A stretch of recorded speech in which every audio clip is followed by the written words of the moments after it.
और ब्राह्मण आया और सभा में आया ब्राह्मण, जो युधिष्ठिर महाराज सभा में बैठे थे, और कहे, हे महाराज, मैं एक याचना लेके यहाँ पर आया हूँ। मेरी याचना है, मुझे यज्ञ करना है और यज्ञ में चंदन की लकड़ी चाहिए। तो युधिष्ठिर महाराज ने कहा, भीम और अर्जुन को, जाओ इस ब्राह्मण को आप खुशी करिए, तृप्त करिए, जो ब्राह्मण को चाहिए वो आप इसको प्रदान कीजिए। लेकिन समय बारिश का था, कई दिन से 1 महीना तक बारिश आ रहा था। तो भीम और अर्जुन गए और चंदन के जो लकड़ी थे वो लेकर आए और ब्राह्मण को दिए, लो महाराज आप ले लीजिए। तब वो ब्राह्मण बोलते हैं, ऐसी लकड़ी तो मेरे पास भी है, ये सब गीला लकड़ी है, गीला लकड़ी से यज्ञ नहीं होता है। और महाराज बार बार कर रहे, महाराज, ब्राह्मण बोलते हैं, मेरा अनुष्ठान है, यज्ञ जब पूर्ण होता है तब मैं प्रसाद लेता हूँ। आज 3 दिन हो गया, मैं प्रसाद नहीं लिया है, इसलिए मुझे कैसा भी करके मुझे लकड़ी चंदन की दीजिए। तो फिर गए अर्जुन और भीम और कई सैनिक लोग, पूरा राज्य में ढूंढा, लेकिन सूखा हुआ लकड़ी मिला नहीं। फिर आए, मिला नहीं। तो भगवान ब्राह्मण पास थे, ब्राह्मण को पूछे, ब्राह्मण निराश हो गए, निकल गए। तो भगवान इसके पीछे पीछे गए और पीछे पीछे गए, साथ में भीम और अर्जुन भी पीछे पीछे गए। तो भगवान जाके ब्राह्मण को, रहे ब्राह्मण देवता, आप निराश मत हो, आपको लकड़ी चाहिए तो आप ऐसा कीजिए, कर्ण के पास जाइए और जरूर आपको वो खुश करेगा, जरूर आपको इसके पास लकड़ी मिल जाएगी। तब तो ब्राह्मण खुश हो गया। तो भगवान कहे, ठीक है आप इधर जाइए। तो भगवान अर्जुन और भीम को कहे, चलो हमको भी जाना है, लेकिन हमारा वेश बदली करना है, कर्ण को पता नहीं चलना चाहिए कि भाई ये तीनों है। तो अलग रूप लेके तीनों गए। प्रश्न होता है, वो ले सकते हैं ना, भगवान है, और भीम कोई साधारण पवन देव है, पवन देव के पुत्र है, देवता के पुत्र है, अर्जुन भी इंद्र के पुत्र है, तो ले सकते हैं। और जरासंध के पास गए, तभी भी ले गए थे, आपको पता है ना, वो महाभारत में लिखा हुआ। तो इसी तरह गए और कर्ण की सभा में इस ब्राह्मण ने कहे, हे महाराज, मैं 3 दिन से भूखा हूं और आज 4था दिन चालू हो गया है और मुझे यज्ञ करना है, लेकिन पूरे सब जगह पर मैं घूमा और मेरे को चंदन की लकड़ी सूखा नहीं मिलती है। तो ठीक है, गए अर्जुन और भीम सब देख रहे थे, भगवान सब देख रहे थे। और तब राधे ने, कर्ण ने बुलाए अपने सैनिकों को, नौकर को, कहे, जाओ इस ब्राह्मण को खुश करो, हमारे राज्य में सूखा चंदन की लकड़ी जहां भी पड़ा हो लेकर आइए। गए, लेकिन कहाँ भी नहीं मिला, क्योंकि पूरा इतना बारिश हो रहा था, तो कहाँ सूखा लकड़ी, चंदन नहीं था। तो सब आए, बोले, महाराज चंदन का लकड़ी सूखा नहीं मिल रहा है, तब क्या किया जाए। तब ब्राह्मण तो फिर थोड़ा निर्वस्त्र हो गया। कर्ण बोलते हैं, आप ऐसे मत निर्वस्त्र मत हो, मैं आपको खुश करूंगा। और कहे, जो इसके दास नौकर थे, और कहे, मेरे राज्य में जो करवत है, अच्छी करवत लेके आओ, और बड़ा जो फरसी होता है ना, कुहारा, वो लेकर आइए। मंगवाया और लाए। और कर्ण जो निजी भवन में रहते थे, इस निजी भवन का जो भवन का द्वार था, खिड़की बोले, क्या खिड़की बोलते, दरवाजा जो भी बोली, वो ब्राह्मण भगवान कृष्ण, अर्जुन, भीम देख रहे थे, देख के वो काट दिया और काट कर कहे, ब्राह्मण ले जाओ, कितना चाहिए लेके जाओ। और फिर कहते हैं, आपको उठाना भी नहीं है, आप बोलो कितना चाहिए, मैं पूरा व्यवस्था कर देता हूं, आपका घर तक आ जाएगा। और ब्राह्मण ने जितना चाहिए इतना ले लिया। और ब्राह्मण तो खुशी हो गया, घर पर गया, और घर से जाने से पहले कर्ण को बहुत आशीष दिया, आशीर्वाद दिया। और फिर भगवान कृष्ण अर्जुन और सब निकले, कर्ण से राज्य में जा रहे थे। कर्ण का दान कैसा लगा? भगवान कहते, भगवान कहे अर्जुन को, देखो आपके पास भी चंदन का दरवाजा तो आपके पास है, डोर है पे आपके पास है, लेकिन दिया। समझ में आया? युधिष्ठिर महाराज के राज्य में भी चंदन का दरवाजा था, नहीं था ऐसा नहीं था, लेकिन वो नहीं दे सके। देना कोई भी आचक, देखो देने वाले भगवान है, चाहे कितना भी धनवान हो। धनवान को देने वाले कौन है? भगवान है। इसलिए गंग कवि बहुत सुंदर कहते हैं, देने हार कोई और है, देने हार कोई और है, देता रहत दिन रात, लोग भरम हम पे करे, त्यो त्यो नीचे ने। देने वाले और कौन है? अलग है। देखो कोई भी करोड़पति है, अब्जोपति है, इसको देने वाले तो कौन है? भगवान ही है। और देते तो देते हैं दिन रात, रात दिन देते हैं भगवान, ऐसा नहीं सोचते नहीं देते। आप जब शाम को सोते हैं ना, तब थोड़ा विचार करने का, मेरी लायकात से प्रभु ने मुझे ज्यादा दिया है। भगवान रात दिन देते हैं। तो फिर गंग कवि कहते हैं, तो मैं किसी को दिया, दान दिया, मैं क्या दे सकूं? मुझे भी देने वाला कोई है, इसलिए मेरा नेम नीचे है। देने देते हैं ना, तब सामने से फोटो नहीं पढ़ना होता है। अभी तो क्या करे, दिखावा करना पड़ता है। देते हैं तो दिखाना पड़ता है, भाई हमने ये किया या नहीं किया। लेकिन आज संसार में भी उल्टा है, क्या करे, संस्था वाले को भी नहीं दिखाने तो बताना पड़ता है। केवल लेते हैं, देते नहीं है, इसलिए फोटो पाट के भाई देखो खिलाते हैं।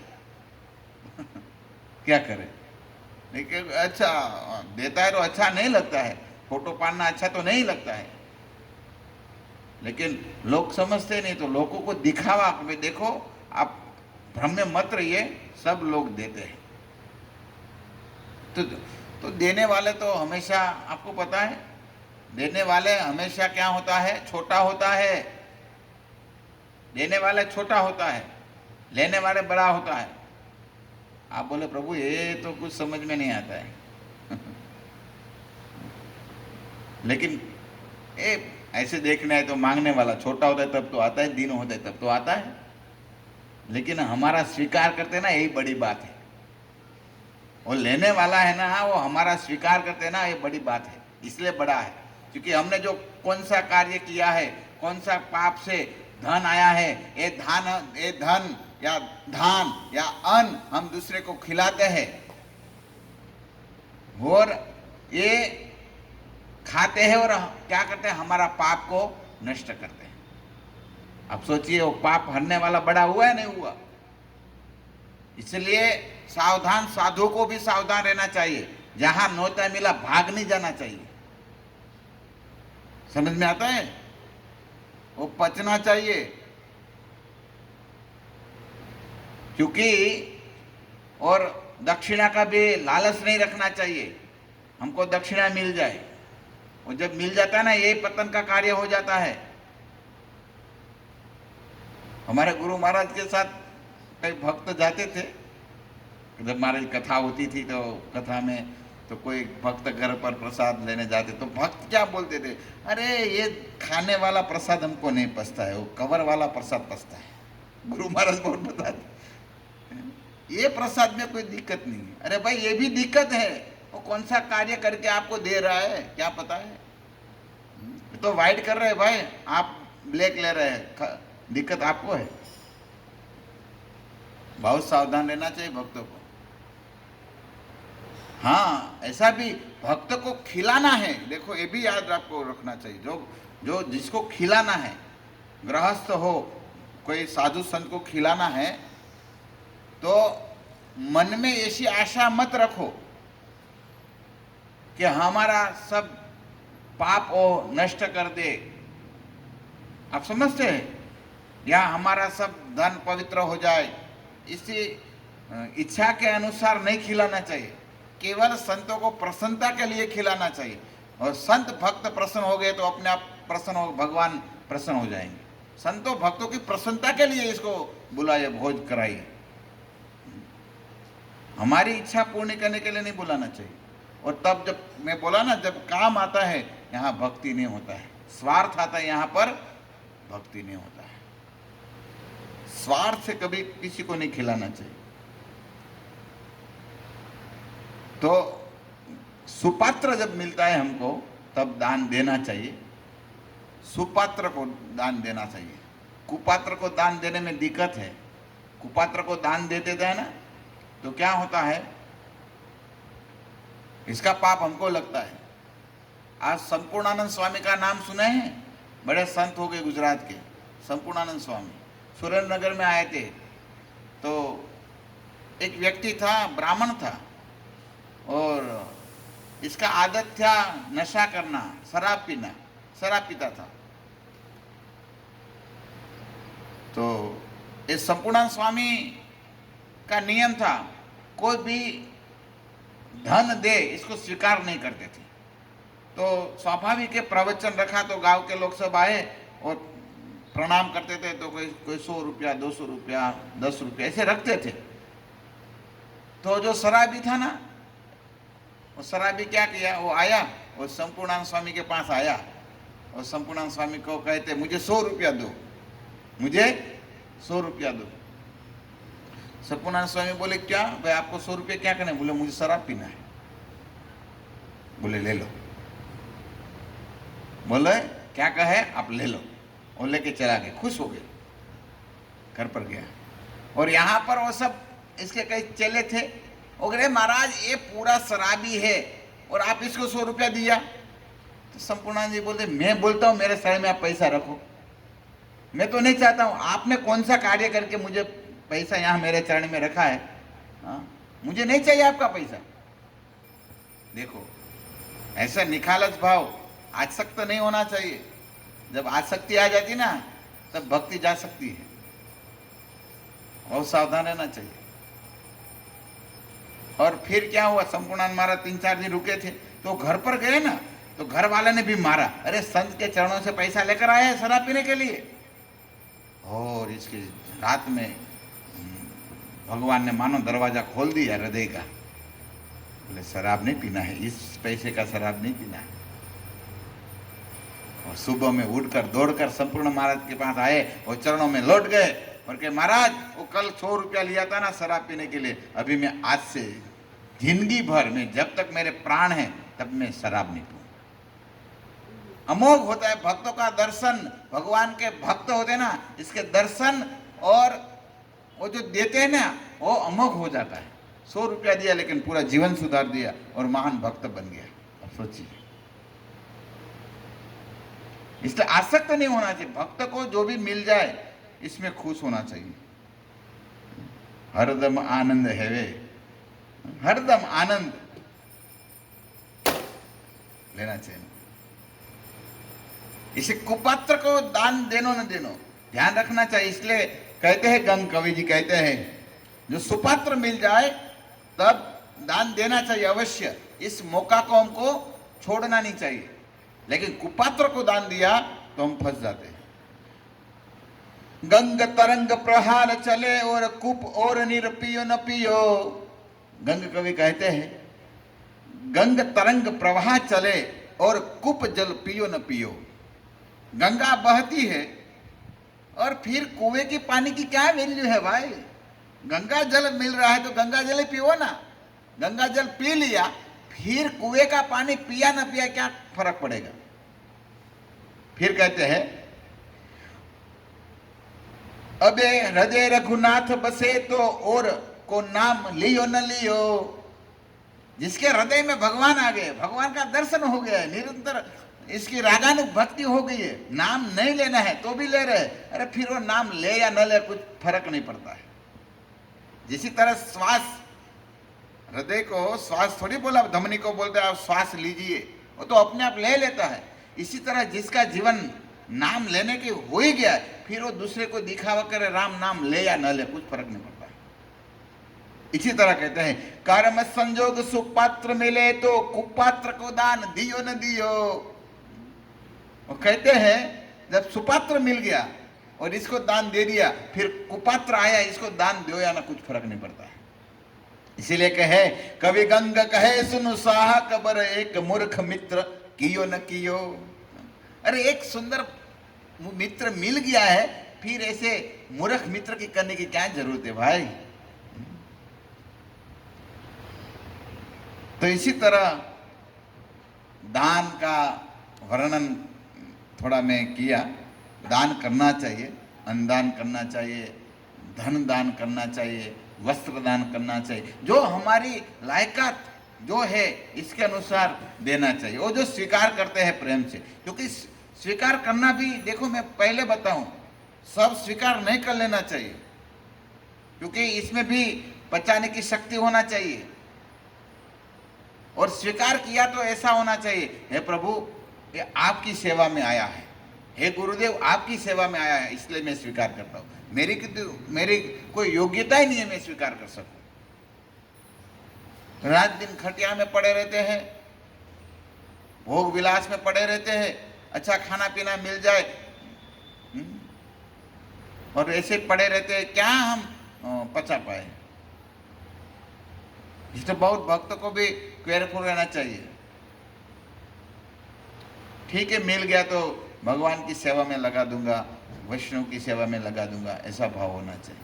और ऐसा नहीं साधुओं को दान, इस साधुओं को भी दान करना चाहिए, ब्राह्मणों को भी दान करना चाहिए। शास्त्र ऐसा नहीं कहा है ब्राह्मणों को दान नहीं करना चाहिए। ब्राह्मण से सब लेते हैं तो ब्राह्मण को भी देना चाहिए ना किसी को। लेकिन ये भी ब्राह्मण खोपड़ी, इसकी बुद्धि मारी जाएगी।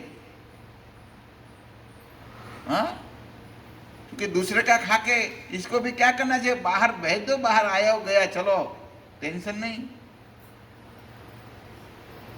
करना चाहिए।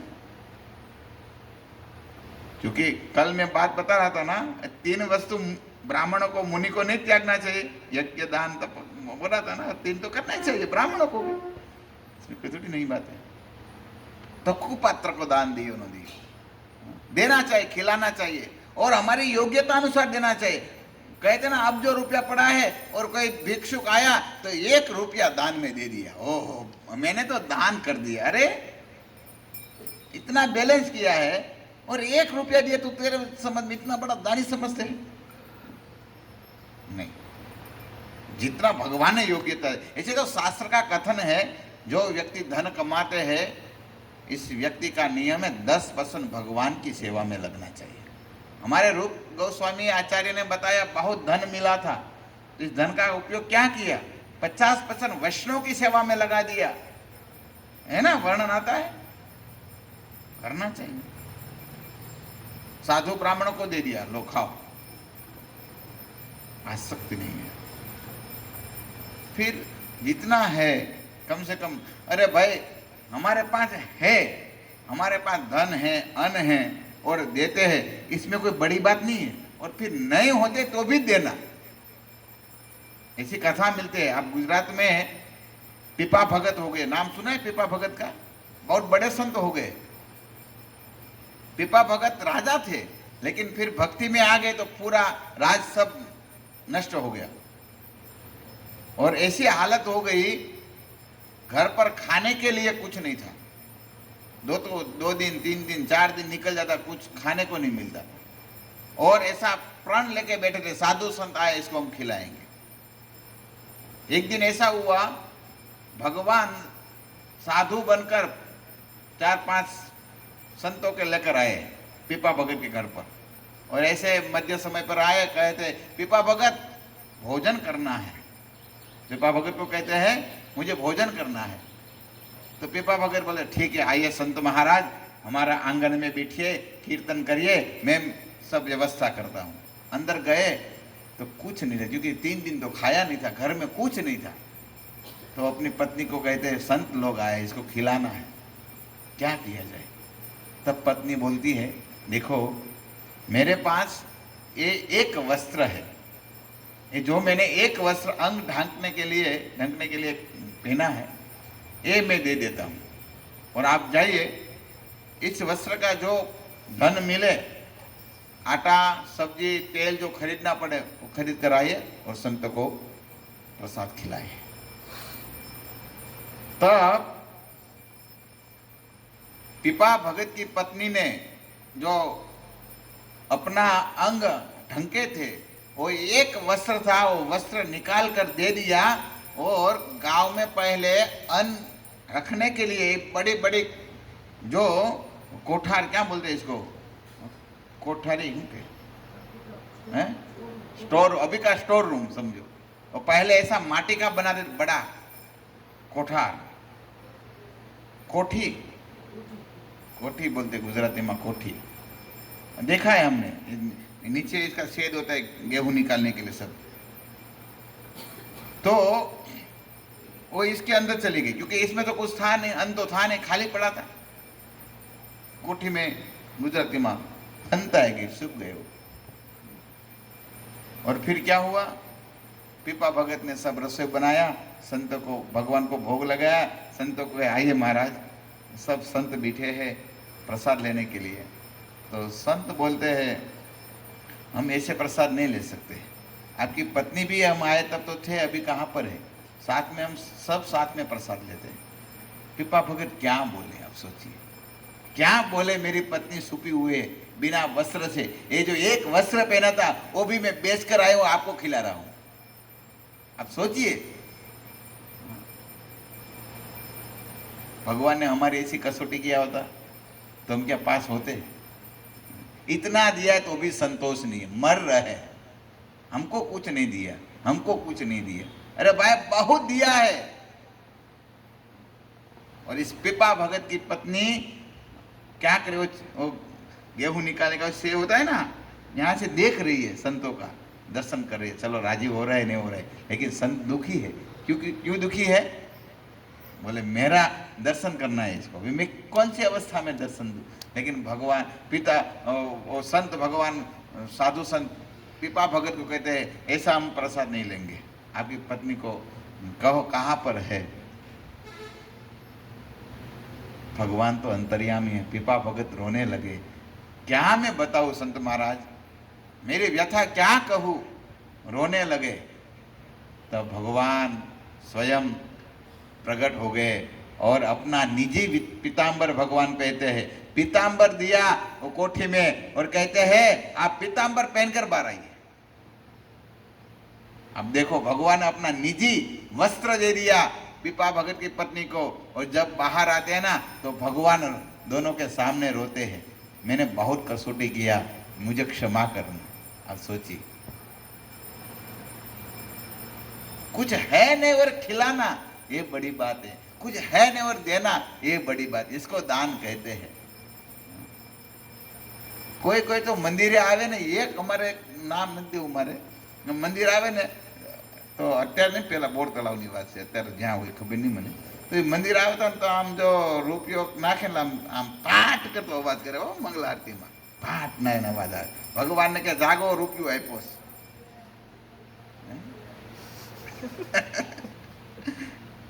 ऐसे भी होते हैं? नहीं, पता क्या चले भाई, देने वाले कोई और है, देते हैं दिन रात, देने वाले और कोई है, तो दिया है तो भाई यश कमाओ ना, क्यों नहीं कमाते? मरने के बाद बच्चा क्या करने वाले मालूम है आपको? वो जब कमा कमा कर जो हम रख के जाते हैं ना, फिर वो बच्चा क्या करता है पता नहीं, पाप में लगाएगा धन, कहाँ पर लगेगा। इससे अच्छा हमें कमाए हुआ संतों भक्तों की सेवा में, भगवान की सेवा में लग जाए, बेड़ा पार हो गया भाई। आप जब प्रकट, आप जन्म लिए, हाँ, तो क्या अपना माता पिता ने रखा था बैलेंस, कुछ रखा था? कोई मकान बनाया था? कहाँ था? लेकिन फिर हम कमाया और बनाया, और फिर अभी इतनी टेंशन आ गया है, इसका क्या होगा? पहले देखो, वैश्य जाति किसान लोग जब खेत में जो फसल होती थी, तो मैं देखा हुआ है, हमने दिया भी हुआ है, फसल होता है ना तो गांव के जो ब्राह्मण होते हैं और साधु मार्गी लोग आते हैं, तो इसको प्रेम से खुशी करते हैं, ले जाओ ले जाओ, वो उठाने पर इतना देते हैं। बोला आपका पहला अधिकार है। और इसकी पुनाई से हम आज धनवान बने हैं। ગુજરાતીમાં કહેવાય કે આપણા બધા બાપાના ને દાદાઓના વડવાના આશીર્વાદથી આ બધું મળ્યું છે, પણ ભોગ કરવા માટે નહીં, भोग करने के लिए नहीं मिला है वो सब, देना चाहिए। क्योंकि ऐसे सुकृति बनेगा ना, ऐसी पवित्र। देखो दान कई प्रकार का होता है। दान में भी वैष्णव को दान देते हैं, ऐसे वैष्णव ब्राह्मण को दान देते जो भोगी नहीं है, भगवान की सेवा में लगे, भक्ति रूपी दान हो गया। जो साधना करते हैं, भगवान की प्रसन्नता के लिए कार्य करता है, इस व्यक्ति को दान दिया भी भक्ति रूपी फल देता है। गाय को खिलाना भक्ति रूपी फल देता है। वैष्णव साधु जो है भगवान की निरंतर सेवा में लगा है, ऐसे संतों की सेवा करना भक्ति रूपी फल देता है। बीमार होते इसको दान देना बहुत अच्छा है, जीव कल्याण है। कुत्ते को खिला देना अच्छा है, लेकिन वो नरसिंह मेहता कहता है ये पुण्य क्या होता है, स्वर्ग में लेके जाता है, भगवत धाम नहीं। समझ में आता है? इसलिए यहाँ गंग ने कहना पड़ा कुपात्र को दान दियो ना, तो सुपात्र मिल गया तो फिर किसी को देने की जरूरत नहीं है। कितना भाई भाई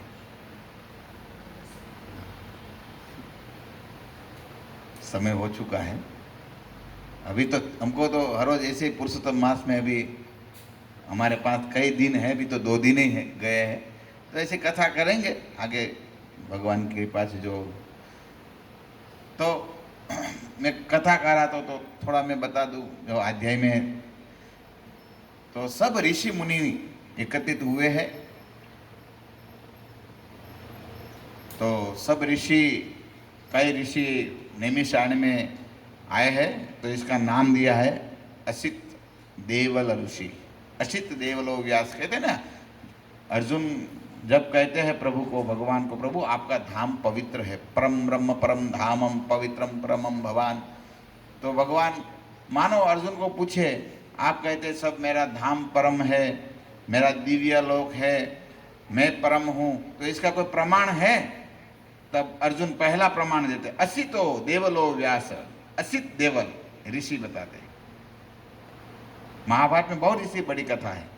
देवल ऋषि और एक संत हो गए, मुनि हो गए, जगत्यव्य मुनि।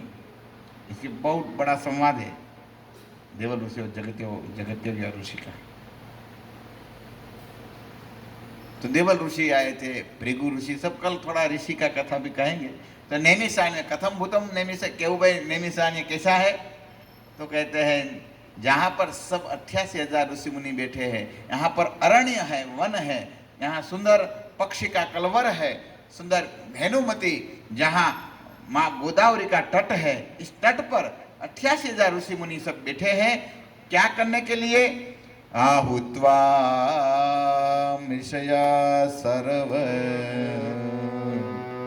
देवर्षि। तो कहते आहुत्वा, मैं जैसे श्लोक कहा, ये सब ऋषि मुनि, देवल ऋषि, बड़े बड़े ऋषि लोग इस सभा में बैठे हैं। कैसे था? तो नैमिषारण्य में कैसे? तो नैमिषे अनमिषे क्षेत्रे ऋषियो सोनकादय सत्रम सर्गाय लोकाय सहस्रशममांशत।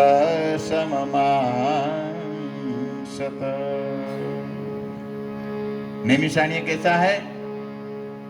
एक बार सब ऋषि मुनि ब्रह्मा जी के पास गए और ब्रह्मा जी के पास कहते हैं कि हे ब्रह्मा जी, हम सबको यज्ञ करना है, 1 दिन 2 दिन का नहीं, सहस्त्र सममा सत, सहस्र 1000 साल चले ऐसा बड़ा यज्ञ करना है। भाई क्यों करना है? तो कहते हैं कलयुग का लोग आ रहे हैं ना, कलयुग का लोग को सुख शांति मिले, इसीलिए।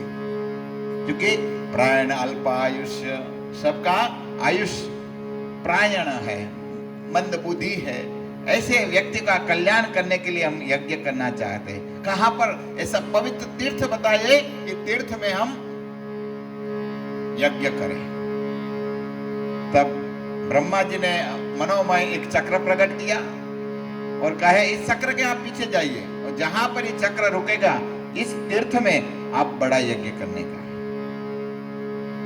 तब ऋषि मुनि एक चक्र के पीछे जाते हैं और चक्र आके अयोध्या के पास लखनऊ के पास एक जगह है नेमिचारण्य। तो यहाँ पर सुंदर गोदावरी का तट था, वो यहाँ पर चक्र आया और इसकी जो चक्र की जो अनी होता है धार, इसको संस्कृत में निमी बोला जाता है, और निमी यहाँ पर धस गई और कहाँ पर वो बड़ा अरण्य था, वन था, इसलिए इस क्षेत्र का नाम पड़ा नैमिषारण्य। नैमिषारण्य धाम की। तो नैमिषारण्य धाम में सब ऋषि यज्ञ करने के लिए जुटे हैं। कई ऋषि आए हैं। अभी देवल ऋषि की हम थोड़ा ये ऋषि मुनि का भी चरित्र का गान करेंगे ताकि पता चले भाई ये ऋषि मुनि सब कौन है? तो एक कल सत्र में हम बताएंगे। पैल मुनि आए हैं, कश्यप जी आए, अंगिरा, वामदेव, पर्वत, जामवाली, सरभंग मुनि। भगवान जहां गए थे सरभंग मुनि के पास रामायण में, भृगु ऋषि। भगवान आज भी भृगु ऋषि का श्री चरण भूले नहीं, अभी भी वक्त स्वल्प धारण करते। ऐसे ऋषि ये कोई साधारण तो नहीं हो गया। ये सब ऋषि का सब चरित्र सुनना चाहिए, क्योंकि हम कोई बंदर के पुत्र नहीं है, हम ऋषि मुनि के संतान है। हमारा जो ऋषि मुनि हमारा पिता सब है, इसके बारे में जानना चाहिए। तो अब इस कल सत्र में सब कथा कहेंगे। हरे कृष्णा कृष्णा कृष्णा हरे हरे, हरे राम राम राम हरे